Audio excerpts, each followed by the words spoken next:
is skyrocketing, and we're always looking for ways to help you bring the cost of your groceries down. So today, we're going to talk about foraging.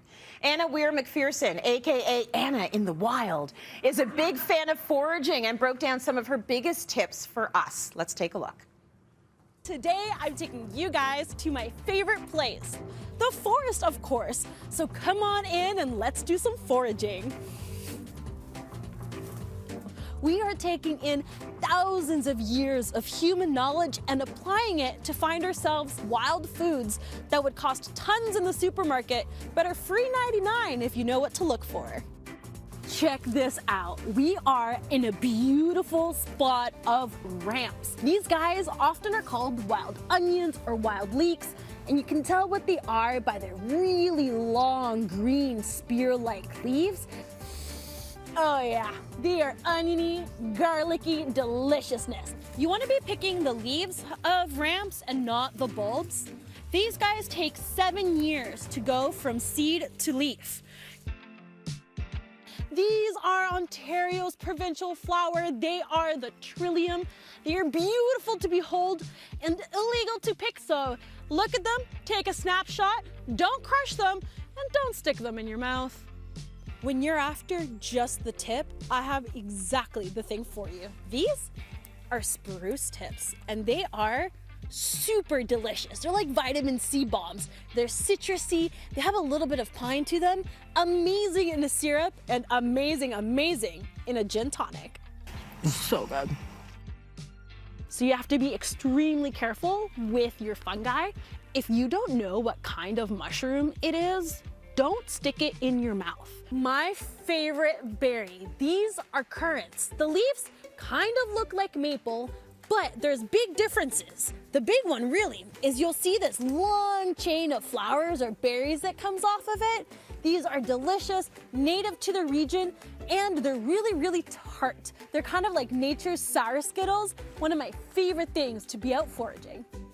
Here we have a beautiful crabapple blossom. Crabapples get a bad name, but they're super delicious. June is the best time to go out, find your blossoms, mark your trees, and you know to come back. When it comes to ethical foraging, there's 2 things to keep in mind. If it's native, be really careful with how you forage it. Only pick what you need. But when it comes to invasive plants like garlic mustard, go ahead, rip them from the root, and make yourself a delicious salad. We got our foraging haul. I'll see you back in the studio.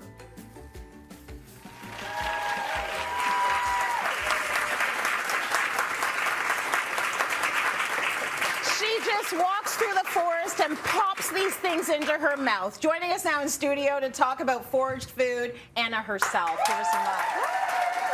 I really love to see you do that. I think we all need to remember that this is actually the way it started. This is the way it started with our food. It came off a tree, we put it in our mouth. So where does your love of and knowledge of foraging come from? So my love and knowledge of foraging was a gift from my family. They taught me to really love the planet around me. My parents, total tree huggers. Love it. And they were like, you know, it's alive and I love it. Aww. And they just really embrace all my curiosity. Yeah. So my parents are buying books like, you know, frogs and fungi and crickets or whatever I was interested in. Yeah. They really pushed me. So honestly, all of this knowledge really comes from them. It's a beautiful thing. So you can do all sorts of things with what you forage. What types of things should we be foraging this time of year, do you think? Oh my gosh. Okay, June. So we're in the summer months. Yeah. And everything about the summer is amazing. Everything. Yes. And the best part, berries, of course. Yes. So right now we're on the hunt for some currants. They're going to be ripe right now. You're going to find some service berries. You're going to find some raspberries. They are everywhere at this time of year.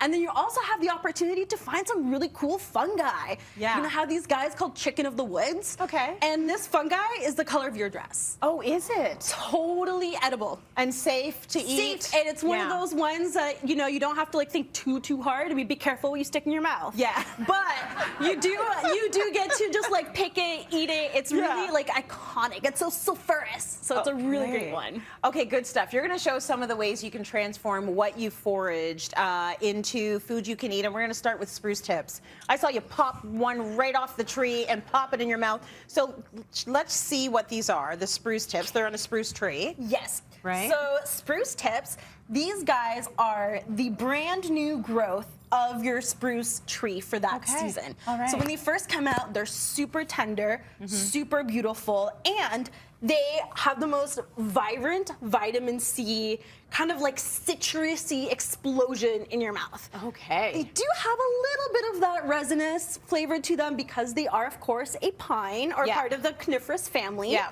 So to get rid of that kind of resinous flavor that they have to them, the Italians, you know, these food geniuses, came up with this thing called Mugoglio. And what is Mugoglio? Mugoglio is what you do, and here, we'll do it together, Tracy. Yeah. So we're gonna get ourselves a jar. Yep. Pop it open. And we're going to, you kind of want it to be equal weight-ish. This is not a science, it's an art. Okay, all so right. you're gonna go ahead and you're gonna pour some sugar into your jar. All right. Do you want me to do all of it, Anna? No, just half, a little bit like that. Okay. That's perfect.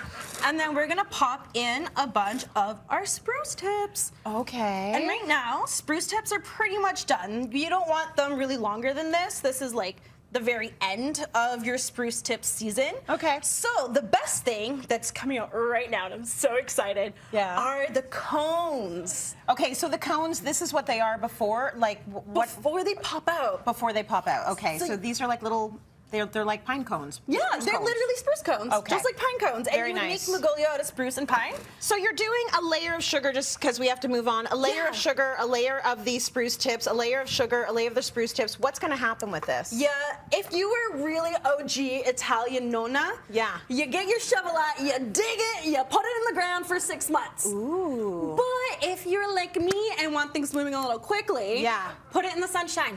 Put it in the sunshine. 3 weeks. And then it turns into a syrup. Into a beautiful syrup. And with this syrup, what did you make? I made these beautiful cookies. Oh with my them. goodness. That is incredible. So they're gonna taste a little bit like spruce? A little bit like spruce. Yeah. And they also, when you bake it, it comes out super fruity. Oh, lovely. Like, it's just incredible flavors. Okay, beautiful. Let's talk a little bit about what we've got here. We're talking about ramps and wild onions. Yes. Okay. So ramps, like I mentioned in the video, they come out early spring. They're what we would call a spring ephemeral. Okay. These plants will only last about 2 weeks.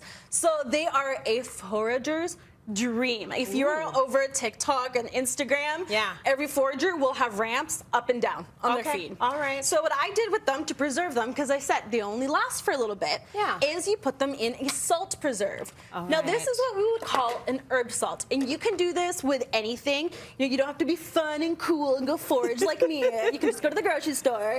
And you just take your herbs. You put them in your food processor. You have some wild onion that I foraged this week. And you can see it's part of the onion family. It's cute little bulbs hanging out from the bottom. And then you put in some salt, like this. If we were to do this in real life, just because we're in TV and I want to get to the fiddleheads, you're adding salt, you're adding anything else, oil? No, nothing, just salt. You're going to blend this up? Yes. And you're going to make this. So this is a beautiful little, if you smell it, it smells very garlicky. You're going to put that on some crostini, and there you've got sort of like a garlic toast. Yeah, it's which is delicious. That is it. That's all we have time for. That's really it. Thank you so much. Yes, listen, we love the fact that you're telling us to get back into nature and to eat what we find. Anna, you're brilliant.